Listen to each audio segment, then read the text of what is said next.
سلامونه ملګرو، یو ځل بیا زه راشد خان وزیر د پښتون ټایپ د یوټیوب چینل څخه تاسو ته نوې خوندوره ویډیو سره راغلم. په دې هیله چې ویډیو مو خوښه شي. زموږ نننۍ ویډیو د دې په اړه ده چې موږ څنګه کولی شو چې د یوټیوب چینل شارټ ویډیوګانې وایرل کړو. راځو ویډیو شیر کولو. د دې ویډیو شیر کولو څخه مخکې تاسو څخه کوچنی شان تحلیل وکړو. تاسو چې زموږ د ویډیو لومړنۍ ویډیو ګورئ نو زموږ د یوټیوب چینل ته سبسکرایب کړئ، په بل نشان باندې کلیک کړئ چې ترڅو موږ هره نوې ویډیو تر ټولو اول ته تاسو ته راورسیږي. راځو ویډیو شروع کوو.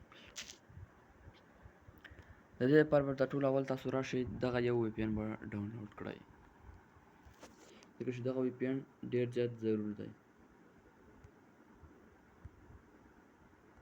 دغه یو وی پی این به تاسو ډاونلوډ کړئ. نوم یې دی پروټون وی پی این. د دې لپاره به راشئ پلی سټور ته.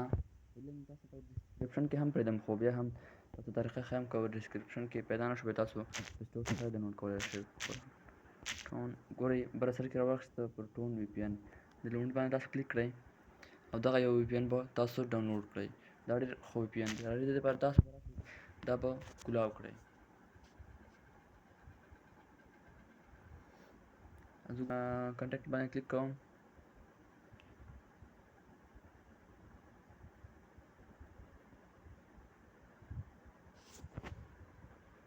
ما انټرنیټ لږ یو څه سلو دی، لږ صبر ورته وکړو چې کوم ځای سره کنیکټ کېږي.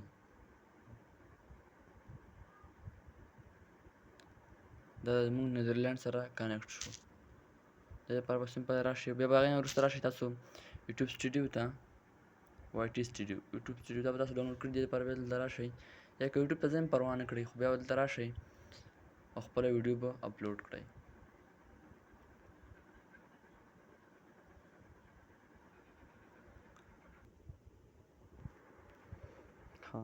تاسو کتلی شئ چې زموږ دغه یو چې کله ما دې ته وی پی این خلاص کړی و نو دې باندې دونه ډېر زیات ویوز راغله، او تاسو دا نور کتلی شئ بعضې باندې بیخي ویوز نه دي راغلي، بعضې باندې بیا لږ لږ ویوز راغلي دي.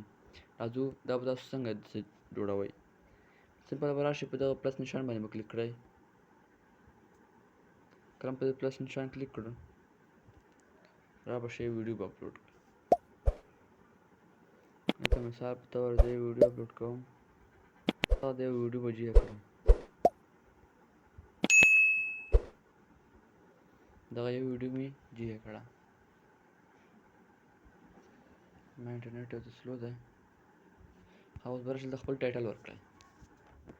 زه ټایټل نه ورکوم، ډایرکټ پکې دغه یو څو شیانو پکې ولیکم.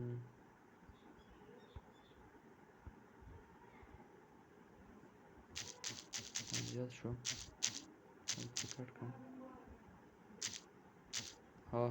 بیا به راشئ په دغه ځای باندې به کلیک کړئ. دغه کله مو په دې کلیک کړ دا به پبلیک ته واړوئ. پبلیک باندې مې کلیک کړ. بیا به گو باک راشئ او دا به اپلوډ شارټ ویډیو دې باندې به کلیک کړئ. که تاسو شارټ ویډیو اپلوډ په دې باندې به کلیک وکړئ. زه ویډیو مو اپلوډ کړم. تر هغې پورې دا وی پی این مه بندوئ تر څو چې تاسو ویډیو اپلوډ کېږي. چې کله ستاسو ویډیو اپلوډ شوه هغې نه وروسته بیا چې کله دې هغه سره یوټیوب ته ننوځئ وی پی این خلاصوئ، یا چې کله یوټیوب څخه وځئ بیا نو کولی شئ چې دا وی پی این بند کړئ. زموږ ویډیو پاکې ده.